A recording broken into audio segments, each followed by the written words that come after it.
Phimosis అంటే ఏంటి? అంటే అంగం ముందలున్న చర్మం ఏదైతే ఉందో వెనక్కి పోకపోవడాన్ని మనం ఫైమోసిస్ అంటాం. ఇది అరుదుగా అందరి మగవాళ్ళలో చూసుకుంటే గనక 10 మందిలో 8 మంది ఈ ఫైమోసిస్‌తో బాధపడుతూ ఉంటారు. ఈ ఫైమోసిస్ గల కారణాలు ఏంటి అంటే కొన్నిసార్లు షుగర్ అటాక్ కావడం వల్ల బెలనైటిస్ రావచ్చు, బెలనోపాస్టైటిస్ రావచ్చు, లేకుంటే కొన్ని స్కిన్ డిసీజ్ వలన గాని ఆ ముందరున్న చర్మం ఏదైతే ఉందో వెనక్కి పోదు. అట్లా వెనక్కి పోకపోవడాన్ని ఫైమోసిస్ అంటాం.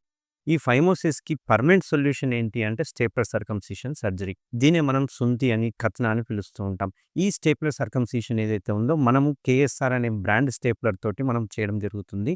మన ట్రీట్మెంట్ రేంజ్ హాస్పిటల్‌లో మాత్రమే కేఎస్ఆర్ బ్రాండ్ స్టేప్లర్ అనేవి దొరుకుతుంటాయి. సో, ఈ స్టేప్లర్‌ల అడ్వాంటేజ్ ఏందంటే ఇది కంప్లీట్ పెయిన్‌లెస్, బ్లీడ్‌లెస్ అండ్ ఎటువంటి వాపు గాని, ఎటువంటి నొప్పి గాని ఏవి ఉండవు. చాలా మందికి ఈ సర్కంసిషన్ సర్జరీ గురించి చాలా అపోహలున్నాయి. ఎందుకంటే ఓన్లీ ముస్లిమ్స్ మాత్రమే చేసుకుంటారు. హిందువులు చేసుకోకూడదు అని జెప్పేసి అపోహ చాలా మందిలో ఉంది. బట్ అదంతా రాంగ్ అండి. ఎందుకు అంటే ముస్లిమ్స్ తన ఖురాన్‌లో చెప్పిన ప్రకారము క్లీన్‌గా ఉండాలని చెప్పేసి వాళ్ళు చిన్నప్పుడే చేయించుకుంటుంటారు. అండ్ అదర్ కంట్రీస్ చూసుకుంటే చాలా కంట్రీస్‌లో చిన్నప్పుడే సర్కంసిషన్ సర్జరీ చేసుకుంటున్నారు. బట్ మన ఒక ఇండియా కంట్రీలో మాత్రము కొంచెం అవేర్‌నెస్ తక్కువ ఉండడం వల్ల మనం ఇంకా ముందలకి రాలేకపోతున్నారు. బట్ మనం ఇన్ని రోజుల్లో చేసిన అవేర్‌నెస్‌తో చూసుకుంటే గనక మనకు చాలా మంది ఈ సర్కంసిషన్ సర్జరీ చిన్నప్పుడే చేయించుకోవడానికి విల్లింగ్‌లో ఉంటున్నారు. ఎస్పెషల్లీ ఈ కోత టెక్నిక్‌తో పోలిస్తే గనక లేదంటే అదర్ స్టేప్లర్‌తో పోలిస్తే మన స్టేప్లర్‌తో చేయించుకోవడం వల్ల ఇది జస్ట్ 5 మినిట్స్‌లో సర్జరీ అయిపోతుంది.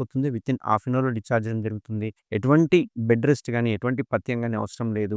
పేషెంట్ యథావిధిగా తన పనులు చేసుకోవచ్చు. అండ్ ఈ రింగ్ ఏదైతే ఉందో సిలికాన్ రింగ్ గాని, పిన్స్ గాని ఇవి జస్ట్ 10-15 డేస్‌లో అవంతకవే ఊడిపోతాయి.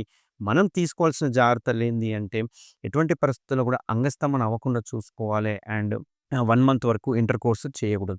ఈ 2 జాగ్రత్తలు గనక తీసుకుంటే ఈ సర్జరీ అయినట్టు కూడా తెలీదు. సో, ఎవరికైనా కేఎస్ఆర్ స్టేప్లర్‌తో సర్కంసిషన్ కావాలంటే ట్రీట్మెంట్ రేంజ్‌లో హాస్పిటల్‌లో నేను అవైలబుల్‌గా ఉంటాను. Thank you very much.